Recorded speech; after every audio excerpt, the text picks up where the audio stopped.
It's the kid in your class who got on your last nerves and is now paying attention and is feeling good about him or herself and comes to you at the end of the year and gives you a big hug and says thank you. It's the kid that you taught 2 or 3 years ago that you now seeing walk across the stage and to do something with them in your life. It's the parent who you were trying to reach, and now all of a sudden you've got them in a parent teacher conference for the first time and they are there and engaged with their student. Like, you've got to celebrate those things like that. Have you ever had a person in your life that has just done like a million things, just a million different things and have done them all well? That's my next guest. I've known Kevin Taylor since college, and him having gone to Tuskegee, me at Bennett, we met at a conference in California, of all places, and we've been friends ever since. He's been in several different industries, from finance to media to education. And also, he's a minister. He's a pastor, a longtime pastor. He's currently pastoring in Albany, New York, the oldest Black church in the Northeast, which was also a stop in the Underground Railroad, Israel, African American Methodist Episcopal Church. And he's currently the Chief Financial and Talent Officer of the Rise Networks in New Haven, Connecticut. He and his wife and kids live in New England, and I'm happy to have him on the show.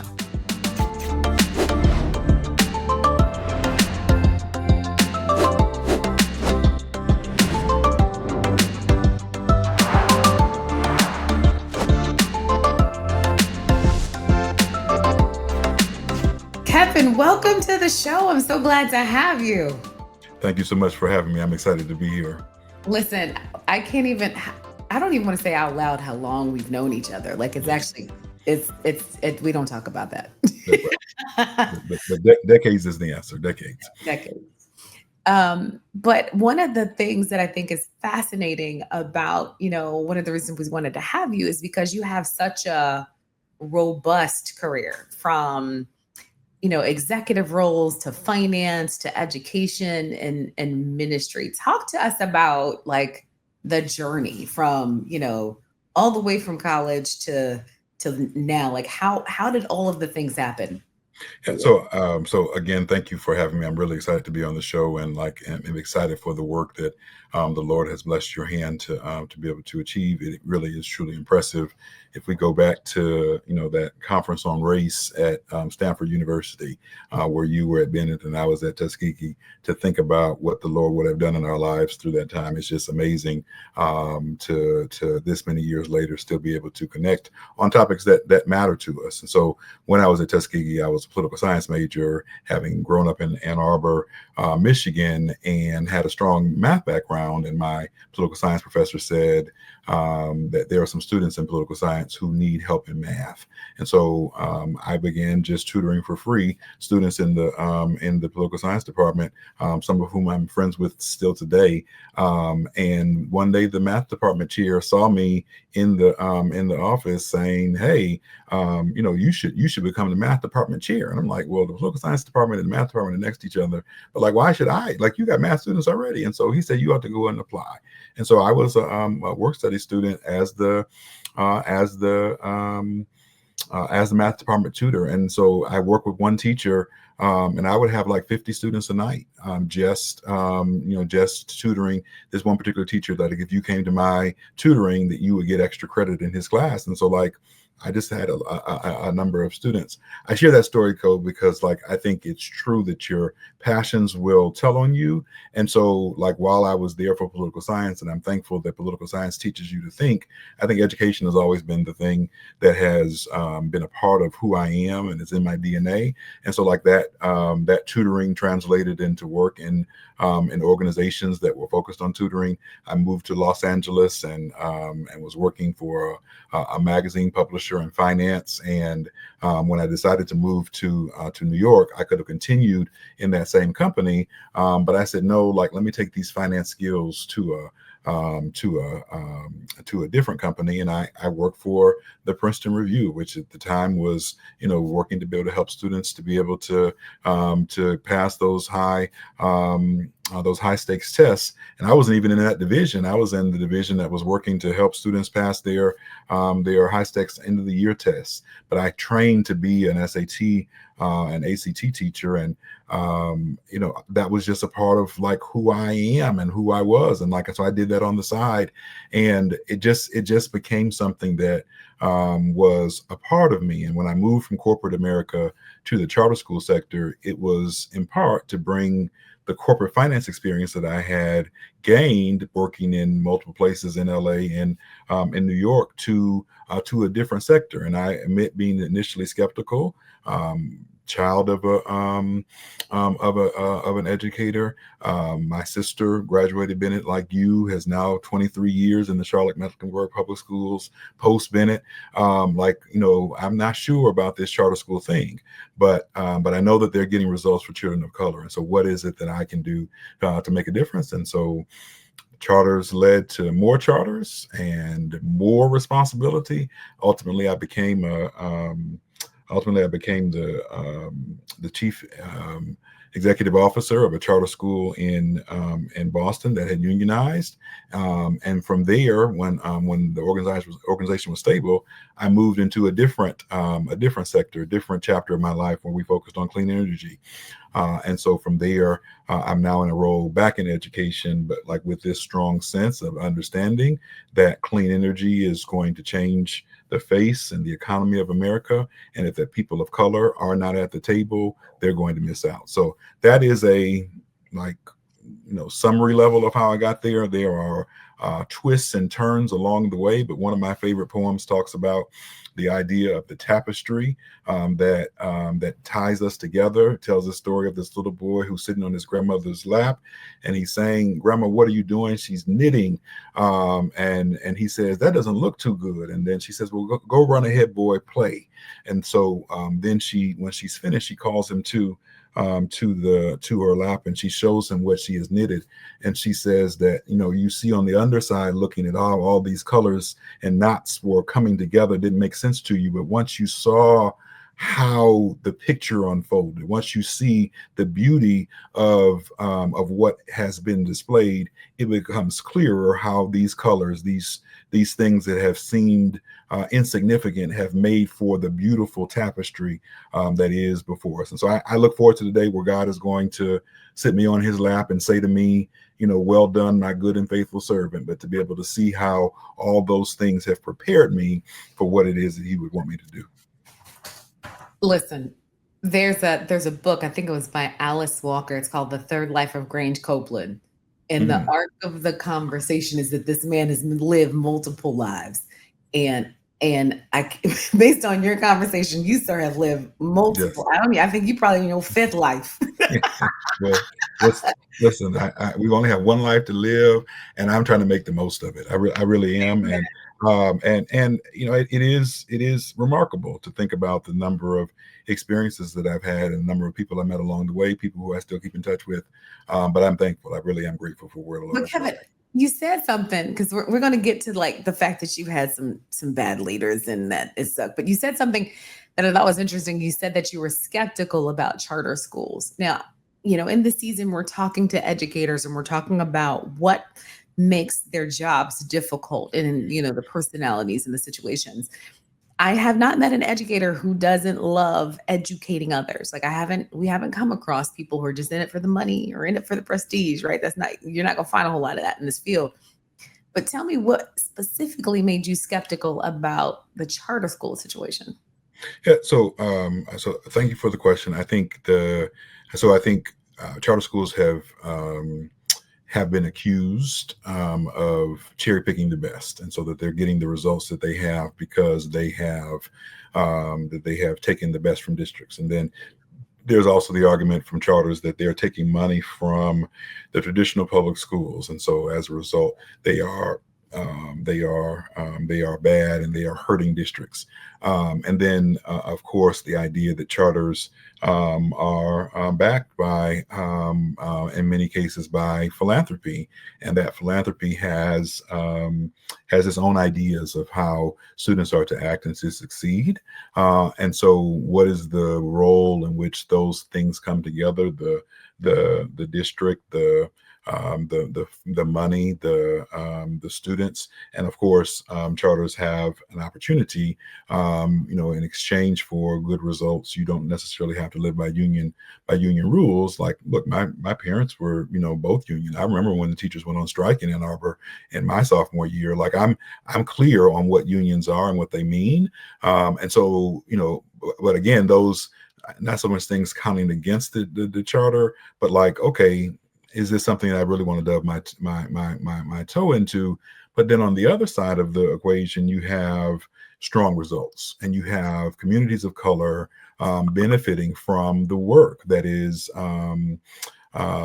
being done by the students and by the staff in those schools.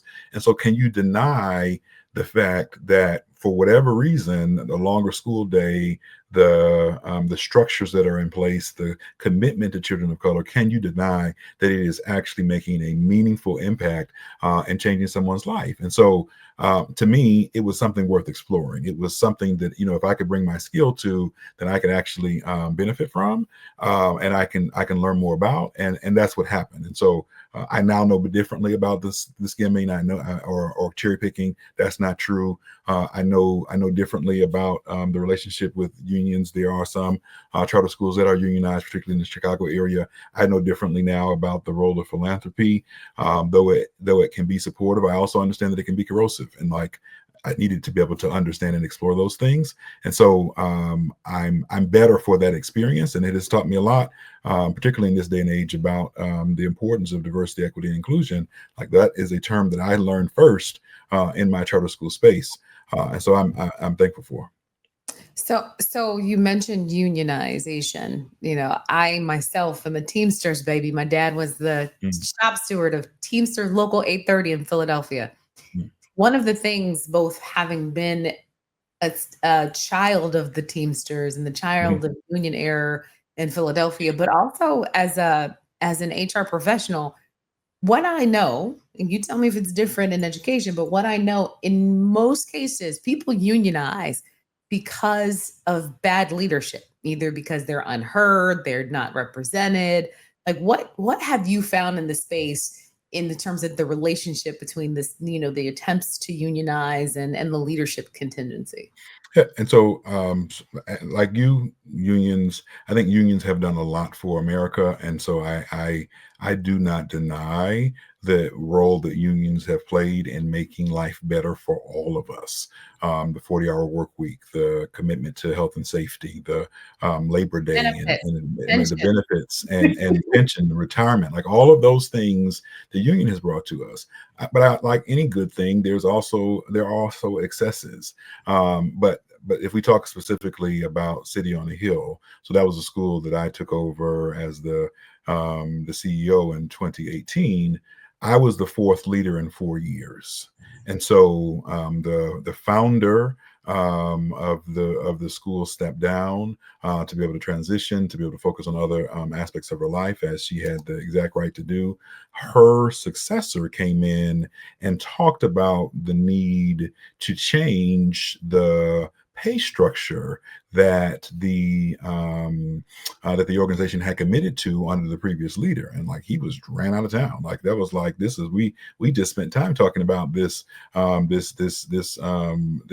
structure, and like, you're going to change it? No, we're not having this. And then, so he was replaced by an interim, and it was under that interim's leadership, not her fault, just interim leadership, that the staff said enough is enough. Like, we have moved too far from our North Star, and the attraction collective bargaining, the attraction um, of leadership, that we can be at the table and making the decisions. That attraction is enough to make us open to the overtures of the Boston Teachers Union. And so in 2018, in February, Valentine's Day, the teachers gave notice that they were unionizing, and the board recognized that the right of the Boston Teachers Union to collectively bargain on their behalf. In April, I was hired in July. And so among the sector, there was a great fear that there was going to be unionization at other charters and what could be done in the sector.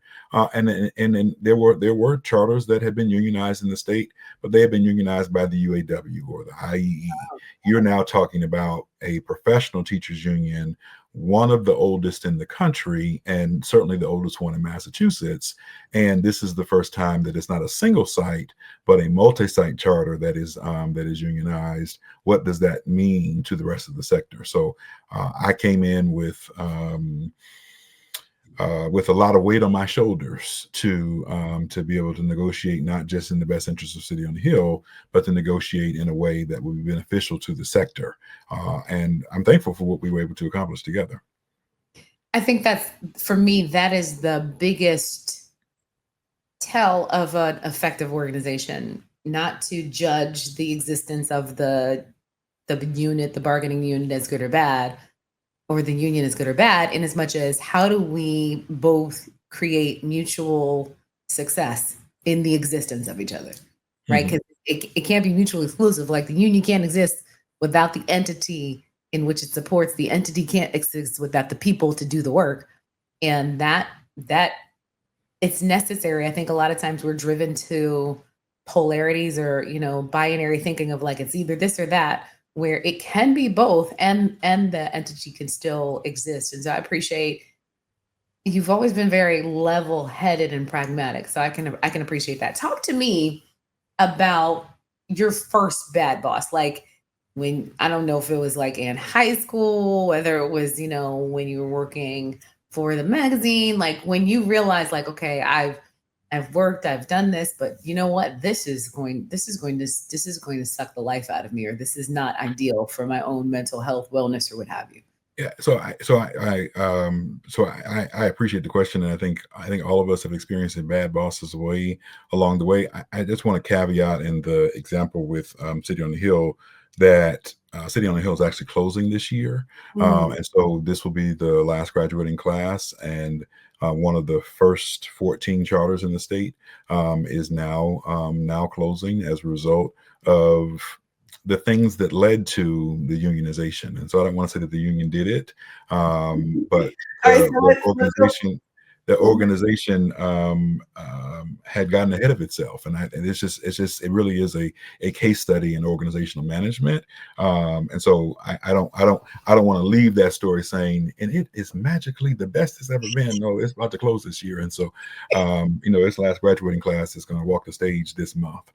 The first bad boss, like I've had some interesting experiences with leaders, and I've always tried to be the member who has worked with the leader and has, if I believe in your leadership, then I'm going to work to be able to hold your arms up. So like the example of Moses, and Moses is fighting the battle and his arms are getting tired, but as long as his arms are up, he's there. So like that Aaron and her person is like who I am. So like when you say bad boss, like I can't point to anybody and say you were the one who made my life miserable. But I can tell you a group of people, and that was the board of Greentown Labs. And when I tell you that was a difficult experience, it was difficult. And so and one that has actually informed how in my negotiations for roles, how I understand the organizational dynamic. Because when I was at City on the Hill, I reported to the board, and that board had become activist in the face of the unionization. So like they were like, all in the business, wanted to be, every level of detail. And so I provided them with a level of transparency they were looking for. Like we need to meet more often. We need to talk. We need to put the cards on the table. Jim Collins. We've got to not just put the right people on the bus, but we've got to confront the brutal facts. And the brutal fact is that we are not serving the students of Boston the way we are. And so that was enough to be able to pacify this board and to get them to the place where we believe in Kevin's leadership, and an activist board became a supportive board and one that didn't want me to leave, right? Mm-hmm. And so on the Green Town Lab side, now I'm in a different sector. I'm in the clean energy sector, and I joined the organization, literally sat down with the CEO at lunch and said, "I'm not here to take your job. I'm here to support your work. I'm here to do the thing that you want." And she said, "Yes, thank you. I'm glad to have you on the team. Good. Yes." And so I agreed. And I started in January. In March, she told me, "Oh, by the way, Kevin, I'm going to take a sabbatical." It was delayed by the pandemic. And so I'm saying, okay, so I'm going to be gone, Kevin, from May until August. And while I'm gone, you're going to be in charge along with two other members of the staff. And I'm saying, okay, bet, no problem. Like, hey, you do you. I'm glad that you get a chance to take off. You are a founder. And she called me back in August, and she said, "Well, Kevin, I'm coming back, but I'm not staying. I want you to take over as the interim leader." And I'm saying, "Now, wait a minute. This is the exact conversation that we had when I said that's not what I came to do. But like, if you want me to do it, then I will." And so I did, and only a handful of members of the board were aware of what was happening, and so we had to hold it. It was just me and the chief talent officer who were aware, and so we had to hold it until the November board meeting, and it was like a shotgun marriage. It was like, "Well, I'm leaving. What do you mean you're leaving? And this is the person I want you to take. I want to take up. Well, who is he?" Well, he's done this before, and I had, but like, I didn't get a chance to sit down with the board and interview them. I didn't get a chance. They didn't get a chance to interview me. It was more like, okay, if this is what we have to do, we'll start this national search. And so, okay, so like December, make the announcement. I'm the interim leader. Everything is fine. The executive team was hot that here is this guy who doesn't have climate tech experience coming to be able to lead our organization. Like, he should just be, it should have been one of us. And so we're actively now working to undermine leadership. And why I mentioned the board and not the executive team as being the bad leader, the board was taking the phone calls of the executive team. The board was the ones who were, when there was a issue, they would call me and they would say, "Kevin, can't you just work with this person? Can't you just bring them into the fold?" And I'm saying, but like, I'm the leader. And so like, if you want me to lead, then I came to lead. And like, I'm going to make changes that I think are going to set this organization up for the next leader to be able to take over. But like, I'm not here to babysit. I'm here to do some work. And so what I see the organization needs to do is what we need to do. But the issue was like that the board just didn't was see it trying to that way. manage. Well, Yeah. but so, and then along the way, so the board didn't have like they were only meeting quarterly. And so I said, like, immediately, we need to start meeting monthly, even if it's virtually, even if it's for an hour, to keep us updated, because there's a number of things that we're doing. Like we're trying to move from a for-profit, corporation with a public benefit to a nonprofit. And so like, that conversion is happening, and you need to know where that is, board. And we've got all these issues. We're in Boston, but we've expanded to Houston, and we've got some serious issues to be able to contend with, but like, we're not meeting enough. And so like, there are pockets of the board who feel like this is what they need to be able to do. And so by this time, the board chair, who I reported to technically, also had to step down for health matters. And so that left no leader in charge to be able to report to. So like, I'm like listless out here trying to lead this organization in a direction where the board has chosen not to actively engage, but engage behind my back, and to work with the executive team members that didn't like me to be able to take my voice away, and even to go so far as to bring in a consultant, a board consultant who was there to try to tell them what to be able to do. And then the executive team just piled on and used that as an opportunity to be able to talk about how myself and the chief talent officer, who both were, by the way, Black, needed to go. So I learned very quickly that, like, saying that I didn't have climate tech experience was the euphemism for, and he's black. And he doesn't have startup experience, though I spent, 10 years in the charter school space, and what are charters but just many startups. He didn't have startup experience as being, we don't like him. And so we get to use those words euphemistically to be able to convey our concerns to people who are not, who are not leaned in. Like, these are volunteer board. And like, to me, that was the worst experience that I have had in leadership. And I will not take another job where the board and the leader are not on the same page, because if that's not happening, that's a recipe for disaster. There's so much in there. So let me first ask this question. When you were going through this, what did you learn about yourself as all of these things were, all the shifting and the shell game, if you will? Like, what did you learn about Kevin? So I learned, so when I was, also in the ministry, right? And so when I was in Los Angeles, I was on the associate minister of a church, and that pastor said, you know what, you are the type of person that if you see a wall, you will go through the wall, you go over the wall, you go under the wall, but that wall is not going to be there. And somehow you have the ability to take people with you. And that was his observation of me at that time. But like, that's actually a true statement. Like, I am the person, like, that wall means nothing. It means it is an opportunity for me to be creative about getting through. And so what I found is that, in answer to your question, that I would go through the wall even to my own detriment, and to my own personal satisfaction, and my own personal impact on my health and well-being. So in that particular job, I was living in Connecticut, driving to Boston. That was 2 days a week that I had agreed to, though the CEO really wanted 3 from everybody. So when I took over as the interim CEO, she said, Kevin, you need to be in the office 3 times a week. And so, like, that was just a strain, because anybody who knows Boston knows that Boston traffic is horrible. So it could take an hour and a half on a good day, or 3 hours on a bad day, in traffic in each direction. So that was a tax. And then the other tax was, and I loved Houston. I enjoyed going once a month. It was great. But like, my predecessor didn't have children. And so, like, she could come in on a Sunday and leave on a Friday. But like, that's not my reality. And so, like, I fly down on Monday morning and then fly back on Wednesday night, early Thursday. That's not the same level of, like, touch, but I'm doing that consistently. And I'm doing that even as, the knives are being thrown at me, and I'm being attacked. It's just like, someone recently told me that, Kevin, you just have a high tolerance for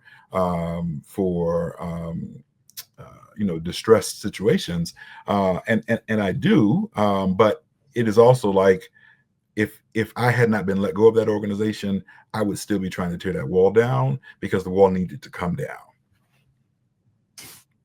A lot of people get, I'll say, in their feelings when they get, when they part ways with an organization. How did you feel when it was clear that, like, this is the end of the road and this might not even be by my choice? Like, what did you feel? How did you, respond? How did you recover? Because It was tough.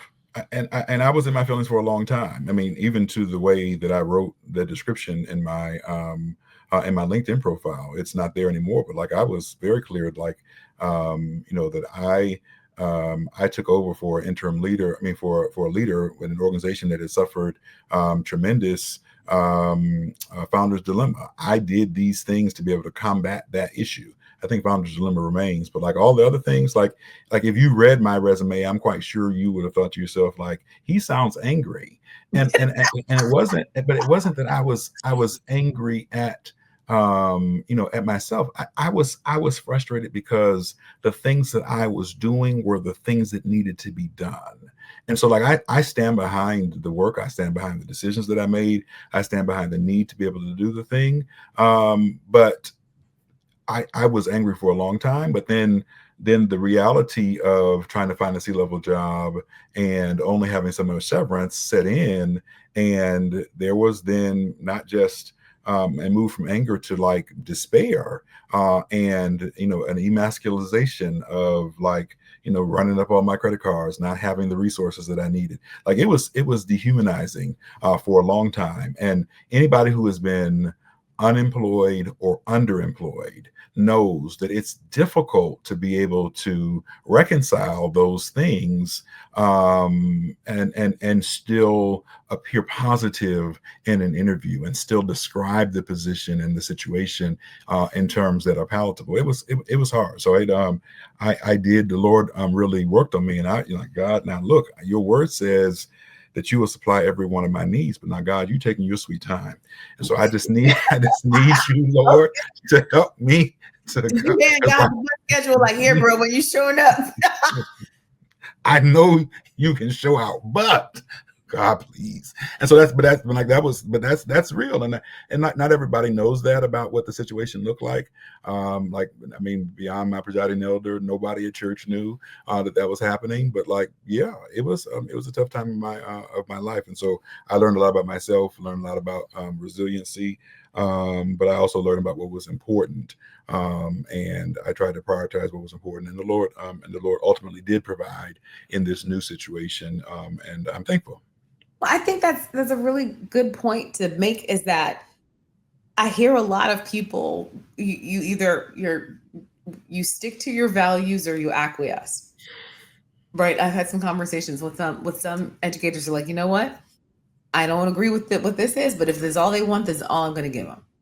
And I feel like that in of itself is evidence of a situation sucking the life out of you, because it sucked away your ability to have the constitution and conviction around what you believe. Like, hey, I believe this, and I'm willing to charge this hill by myself, smash down the wall by myself, even if it means my head gonna hurt, to make sure that I at least do the thing I knew to do that was right, even if you didn't. Mm-hmm. What do you think prevents leaders from seeing the right? Right? Because as people who have worked for other people for quite some time, like we see, we're like, oh my, they don't get it. Like, if you talking to everyone who's listening, what are some of the things that you've come to realize when the people in leadership or administration and school, what have you, don't see the obviousness of what's right like you do? So I think everybody's situation is different, and I think you can turn a blind eye if you got a mortgage and kids in college, and this is the thing. And so I'm just gonna do the thing to get to the place that I need to be able to get to. But that's not wrong. That's just that's the choice. Other people might be in a position where they can say, you know what, I've had enough of this. I need to be able to move on. I think it's, what is your appetite for change, and how, are you going to go down fighting for this thing? Is this going to be your hill to die on? And if it is, then make it your hill. If it's not, then you know what, let's just keep rolling for the punches. And also understanding that change is a process, not an event. So I just celebrated last Sunday 4 years at this church. We've come a long way in 4 years, but it hadn't been easy all the way. And let me tell you, we're different from where we were in year 1 and year 2, and year 3 look different from year 4, but we praise God for where we are. But the reality is that I can't say that we're where we need to be, but man, we've certainly come a long way. I think leaders have to get to a place that if you are going to stick with an organization, is the incremental change enough to be able to make it so that you can still feel like when you get out of bed in the morning, it's a place that you want to be a part of. And you can't be upset about what is happening if you're not willing to be a change. Just like you can't tell me that you don't like the outcome of the election if you didn't vote and didn't encourage your other friends to be able to vote. You just stayed silent. Well, that's not good enough. And so we've got to decide that it's going to take us bringing our whole selves to work and doing the very best we can to be able to move forward the mission of the organization. And if you are aligned with the leader and you are aligned with the work and can do that, fine. If you can stomach the change management that is required, and if you can't, are you willing to be able to say, I can't, even if it costs me. And I think the price of leadership that we don't experience or to speak to enough is if it costs me. You look at I know we're in a education space, but you know the church example comes to my mind of Shadrach, Meshach, and Abednego. You know the three Hebrew boys in the fiery furnace, and them saying to Nebuchadnezzar, "We're not going to bow down to you." And if I die, But if even if, right, yeah, like even if you don't, we're still not to. And so even this the example you're giving of Vashti, of Esther saying to the king, if I die, let me die. Like it's that level of conviction that says this may not go right, but I still believe that this is the right decision that we take. But not look, we know how those situations end, right? Esther freed the children of Israel.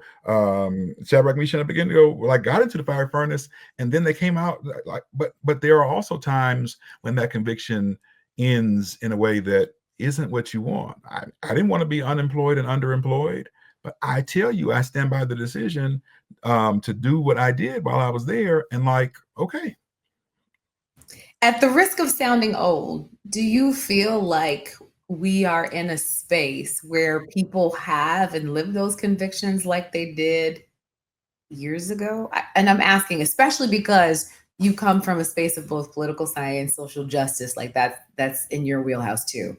I am increasingly discouraged in many fronts in my adult life, both in the consulting space, in the corporate spaces that I support, in the church spaces, the congregational spaces, with meeting with so many people that have just general apathy, just going through the motions, like we have a lot of opinions about a ton of stuff, but a conviction that we are willing to go deep and hard for, that we fully know what we're even arguing about or for, in a way that could convince you to change. But if it doesn't, I'm still going to leave my convictions anyway. I don't see it.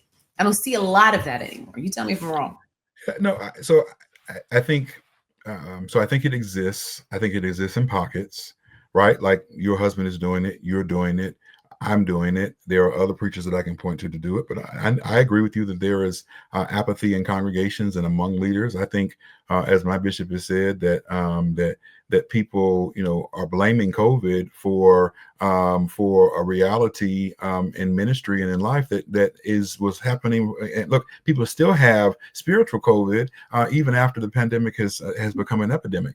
And so the question that we have to ask is, and so where do those pockets of excellence exist, and what are the mechanisms by which we are bringing those voices forward? And so, like, I don't have a TikTok following. I'm not on Instagram. Like, I'm not. That's not the medium through which my voice is being shared. But like, so there isn't. I don't think that it's true that we don't have a Martin Luther King or a Malcolm X. I just don't think that there is only one news station that we go to get our news to be able to broadcast, right? Like what made Martin Luther King successful was his ability to be able to take those images of police and for them to be broadcast on the nightly news. Well, like we're not watching the nightly news anymore. We're watching Facebook, and like what we're watching may not very well be a representation of what is really happening because of the algorithms, right?